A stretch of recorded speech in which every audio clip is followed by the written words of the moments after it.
Hola lectores, esta vez no he tardado tanto en volver y vengo con la reseña de la que es ya puedo decirlo, una de mis mejores lecturas de este año, que no es otra que Alguien voló sobre el nido del cuco de Ken Kesey, novela americana con unos personajes espléndidos, narrada con muchísima inteligencia, con un realismo apabullante, una novela muy contestataria que toca muchísimos temas políticos y sociales. La leí en lectura conjunta con Ana Libronauta y con Sara Pérez y nos lo pasamos súper bien.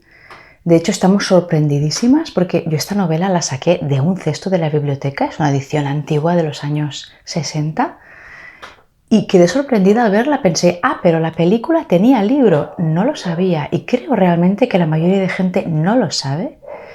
Y me pregunto por qué es tan poco conocida, sobre todo después de leerla.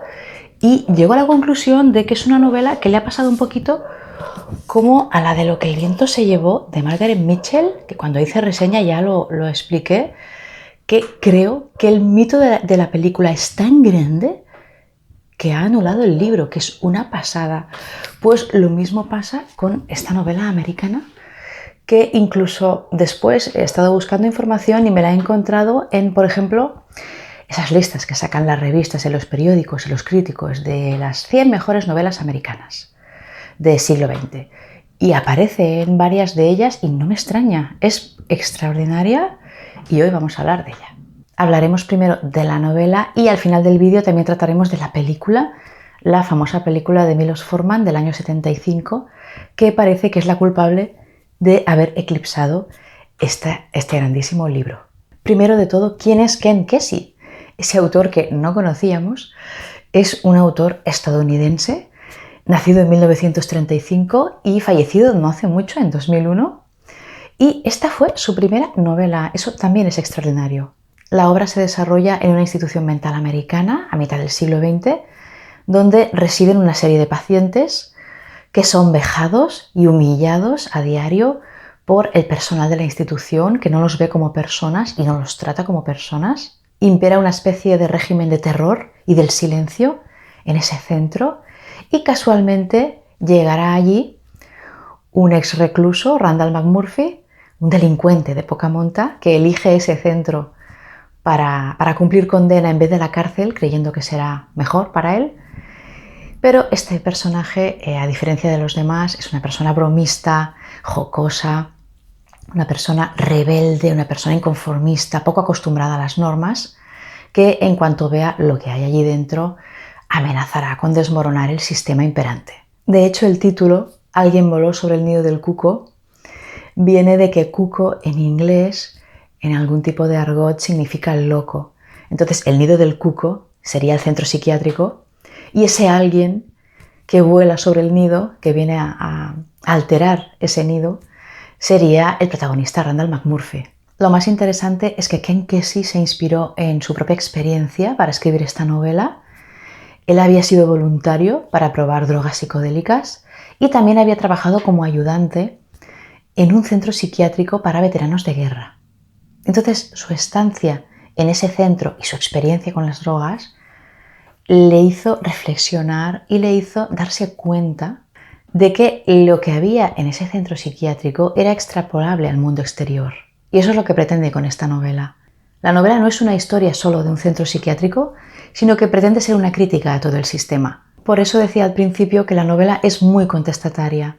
Lo que pretende Kesey es demostrar que ese centro es un microcosmos y que toda persona que allí dentro intenta alterar el orden, toda persona que no encaja, toda persona que va contra las normas, es tachada de loca y rápidamente reprimida para que no contagie al resto de las personas.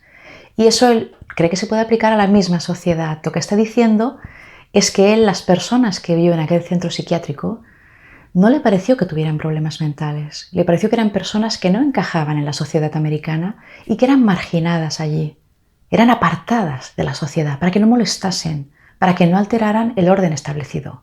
Entonces aquí se nota mucho que Ken Kesey fue un exponente de la cultura underground, de la cultura antisistema.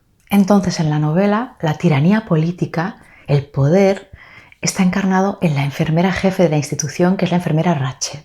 Esta enfermera es un absoluto bloque de hielo.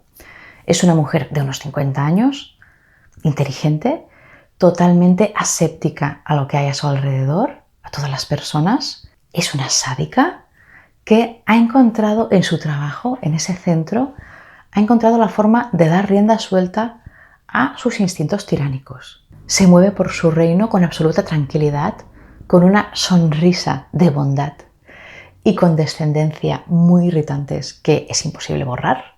La enfermera Ratched, sin decir ni una sola palabra de más, sin levantar la voz, sin que parezca que hace nada, lo controla absolutamente todo, incluido el médico del centro. Y humilla cada día del mundo a los pacientes en unas tertulias infames donde obliga, sin que lo parezca, a uno de ellos a hablar delante de todos los demás de lo peor de su vida, lo peor de su pasado, e induce silenciosamente, no se sabe cómo, al grupo a machacar a esa persona que está confesando por todo lo malo que ha hecho en su vida. La enfermera es una presencia dominante y odiosa, pero que nadie osa contradecir. En este argumento se cumple totalmente aquello de que el poder reside donde la gente cree que reside. Por ello, aunque la enfermera está en inferioridad numérica, gana la partida, incomprensiblemente. Así que por un lado tenemos a la enfermera Ratched como símbolo de poder y por otro tenemos a Randall McMurphy, que es el rebelde del sistema. Este es un hombre avispado, de carácter fuerte, fanfarrón, jocoso y sobre todo rebelde, y llegará al centro saludando a voces a todo el mundo, a gritos, con toda espontaneidad, cosa que deja completamente perplejos a los internos que han olvidado lo que es la risa y la espontaneidad. McMurphy rápidamente se dará cuenta de lo que pasa allí dentro y se negará a someterse a ese régimen de terror y amenazará con destruirlo. Bueno, este personaje es absolutamente impagable. Tiene escenas hilarantes de desafío a la enfermera y al personal y a todo el mundo, que son tremendas, altera totalmente al grupo y es divertidísimo. Hay un gran abanico de personajes interesantes en la novela y el autor se apoya en elementos de su expresión o de su postura o de su ropa para describirlos. Por ejemplo, la enfermera siempre va con un cestito, que es un símbolo muy exasperante de su poder, de ese poder a escondidas que ejerce, ese poder que parece que no se note pero que está, da muchísima rabia. Luego la novela trata muchísimos temas, pero sobre todo nos habla de las instituciones mentales de esa época y de cómo se trataba a los pacientes. Pensad que hasta el siglo XIX no nació el concepto de enfermedad mental y que hasta entonces tampoco se incluía dentro de la medicina la psiquiatría. Antes, durante la Edad Media y también después, convivían varias creencias sobre las personas con trastornos mentales, desde que eran fruto de brujería o de posesiones diabólicas, hasta que simplemente esas personas habían perdido la razón. El caso es que en esos siglos previos a las personas con problemas mentales lo que se hacía era encerrarlas para que estuvieran tuteladas legalmente, pero no había un interés por tratarlas, no se les sometía a terapias. Como máximo se les hacía tratamientos morales o se les intentaba disminuir la confusión, pero no eran tratados como tal, como pacientes. Entonces, en el siglo XX ya se había avanzado en psiquiatría, ya formaba parte de la medicina. Desde el siglo XIX ya había estudios neurológicos, ya había especialistas, ya teníamos el psicoanálisis de Freud, ya había una voluntad por comprender al enfermo y ya había centros pensados para tratar a los pacientes. Pero la práctica era otra cosa.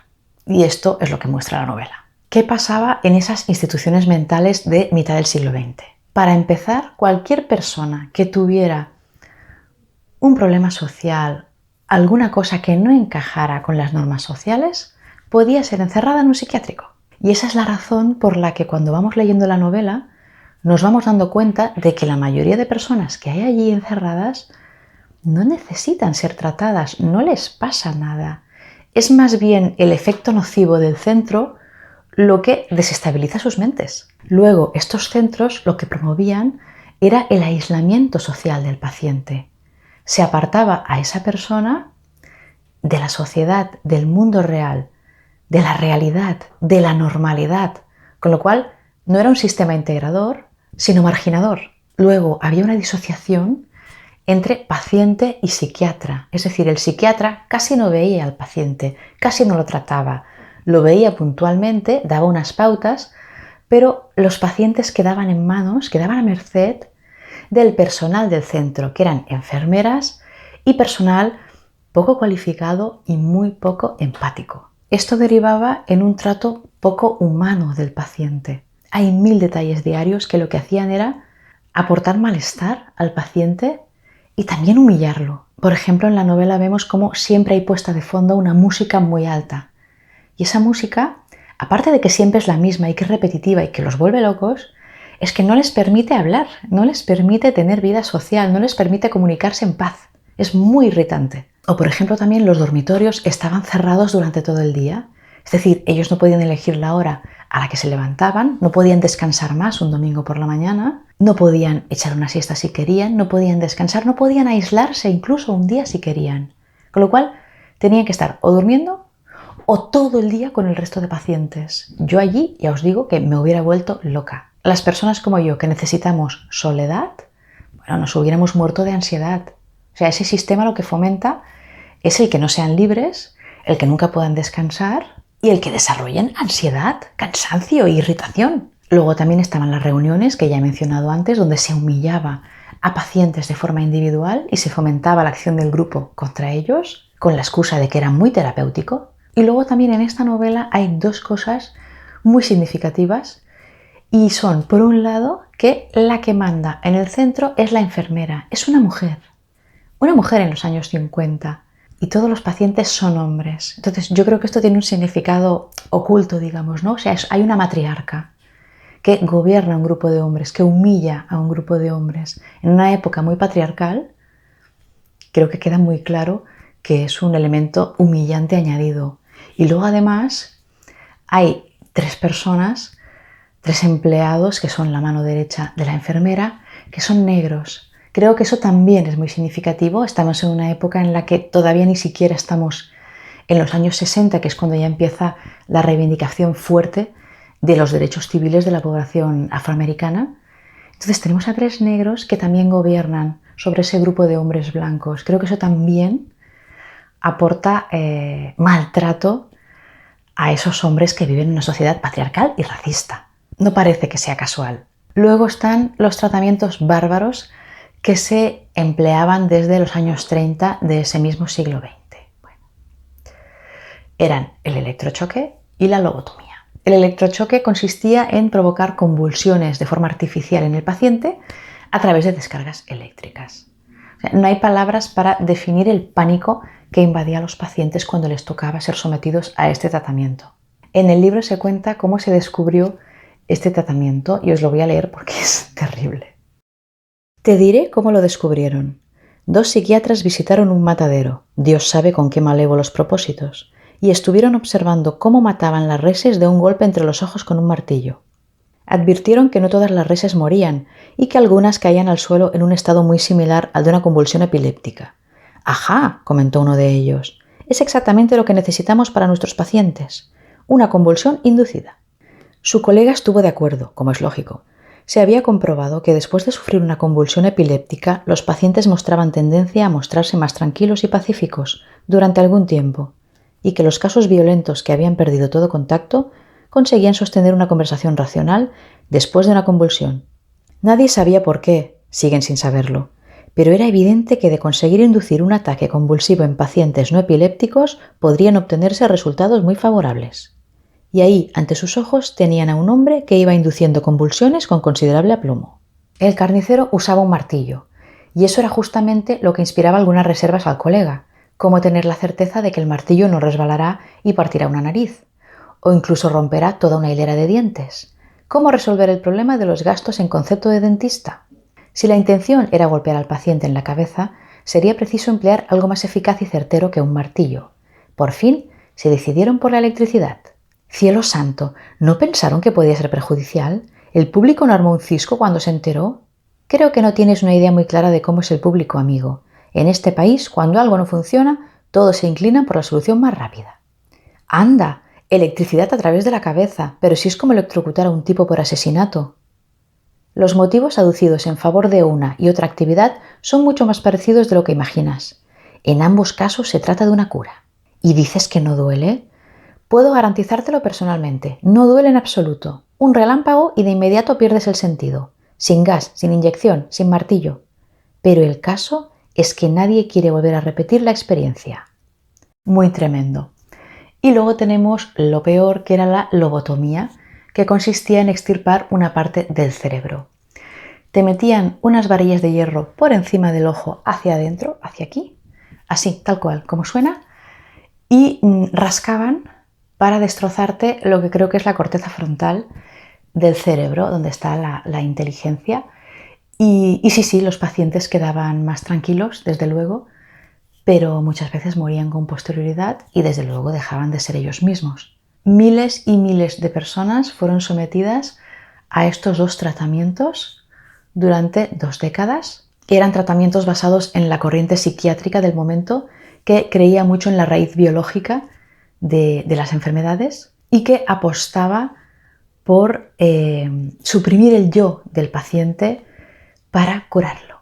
A partir de los años 50, de forma progresiva, estos tratamientos fueron sustituyéndose por tratamientos farmacológicos. ¿Por qué? Porque a partir de los años 50 nació una nueva corriente psiquiátrica llamada antipsiquiatría, que iba en contra de la psiquiatría oficial, que es todo esto que os he estado contando. Esa psiquiatría que catalogaba como enfermedad mental cualquier problema de convivencia que una persona pudiera tener. Finalmente, la nueva tendencia psiquiátrica se impuso y se produjo lo que se llamó una anti-institucionalización de la psiquiatría. Se cerraron muchos de estos centros psiquiátricos aislados y se crearon, a su vez, unidades psiquiátricas adheridas a los mismos hospitales, que no fuera una cosa aparte, sino que formara parte de los hospitales normales. A partir de entonces solo se aisló a los casos más graves que realmente no podían convivir con el resto de la sociedad.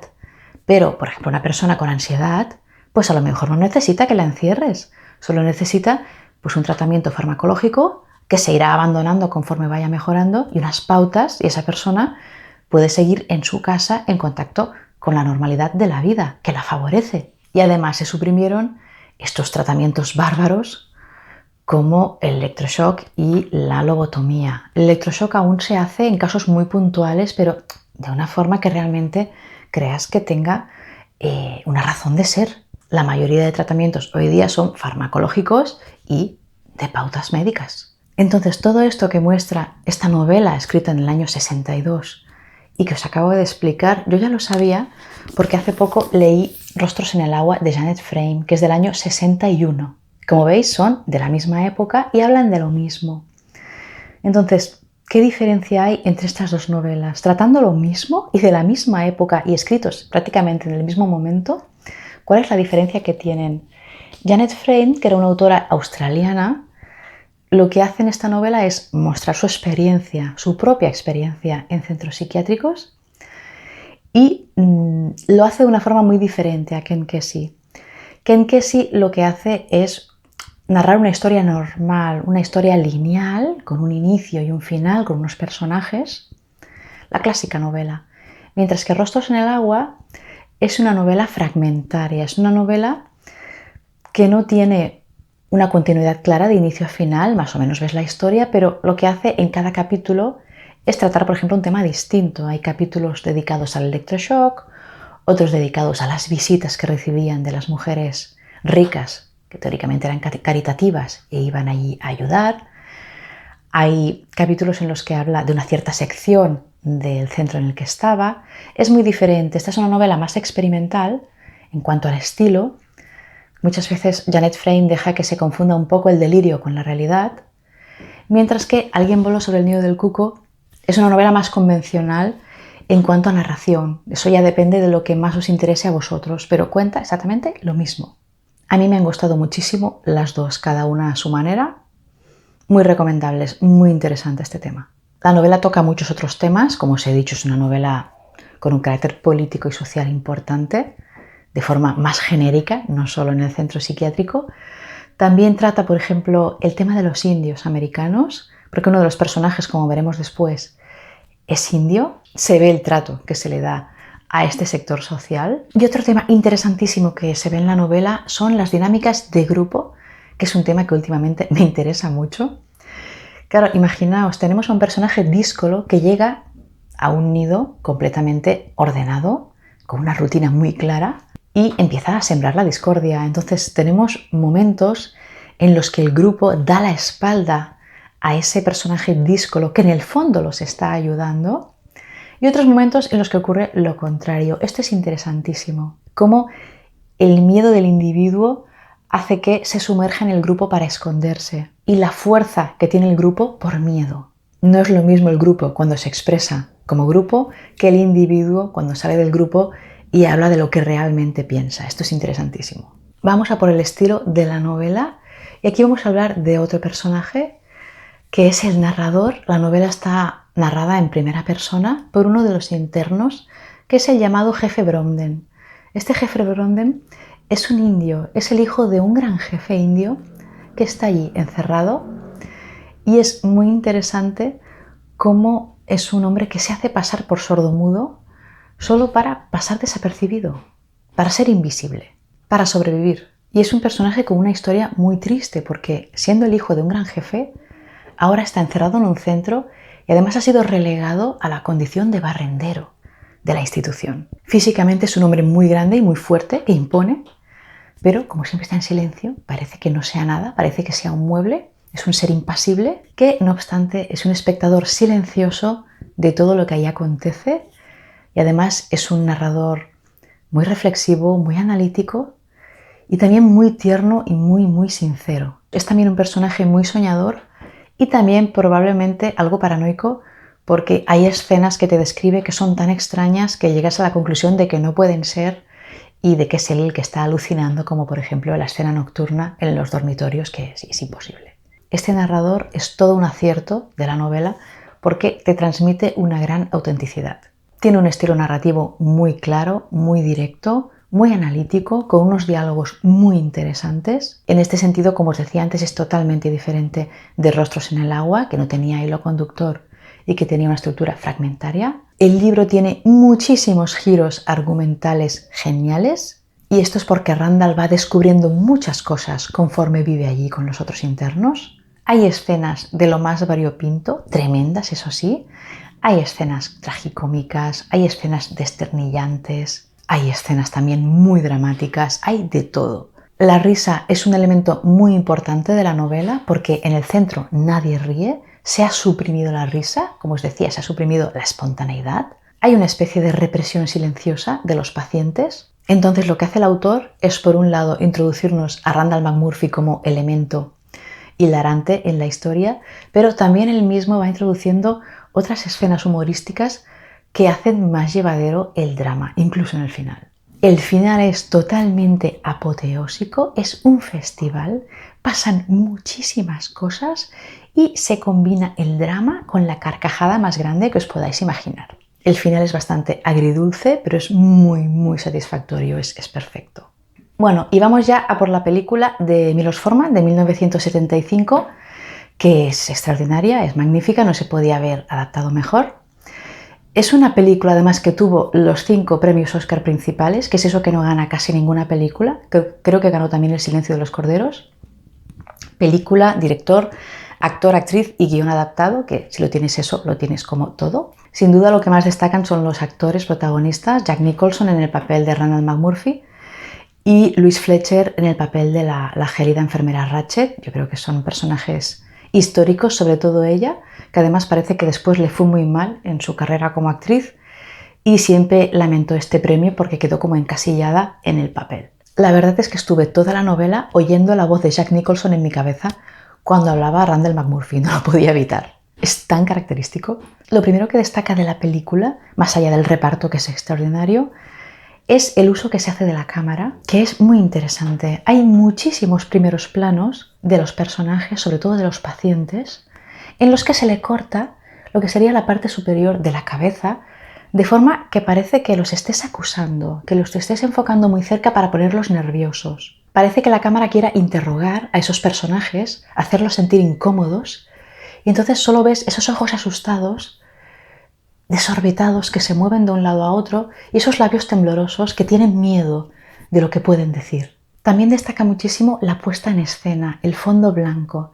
Tenemos esas paredes blancas, tenemos las puertas blancas, tenemos los uniformes blancos del personal y de los pacientes. Esa blancura hace que destaquen mucho más las caras de los pacientes, los colores, las expresiones de sus caras. Parece que las caras tengan mucho color y que los labios sean muy rojos. De hecho, la película supera a la novela en cuanto a la representación de los personajes. Rápidamente te permite captar cómo es cada personaje, cuál es su condición, cuál es su personalidad. Eso en la novela queda un poquito más desdibujado. Hay tantos personajes que te pierdes un poco con los nombres. En cambio, la película, con ese uso de la cámara centrado en las caras y con ese fondo blanco, logra un gran impacto visual y traza muy rápidamente una radiografía de los internos. Y además los actores están muy bien elegidos, son muy diferentes entre ellos y todos ellos tienen un aspecto muy singular. Sobre todo el joven Billy es un personaje que en la película captas enseguida, te cautiva por completo, empatizas con él y sufres mucho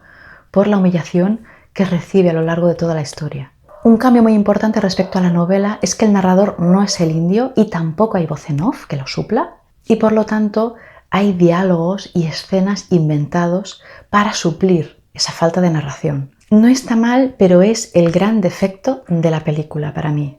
Nos quedamos sin saber infinidad de cosas que nos contaba el jefe Bromden en la novela. Nos perdemos sus análisis, nos perdemos sus reflexiones.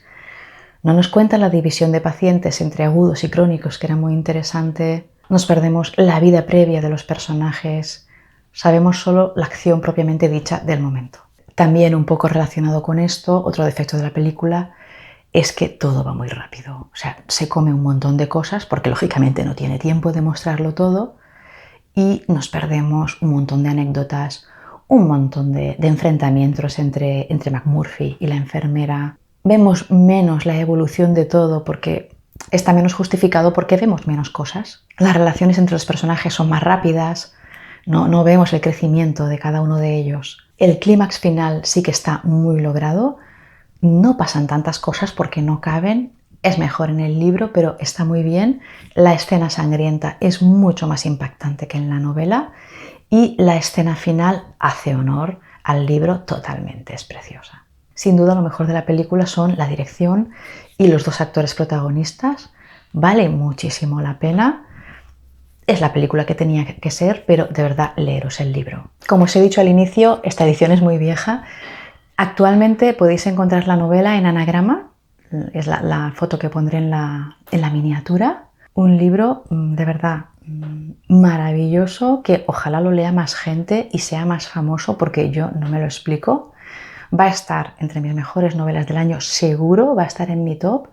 Y os animo encarecidamente a leerla porque es que ni siquiera es difícil de leer, es fantástica. Y eso ha sido todo por hoy. Nos vemos dentro de unas 2 semanas con el resumen de lecturas del tercer trimestre del año. Y hasta entonces, leed mucho.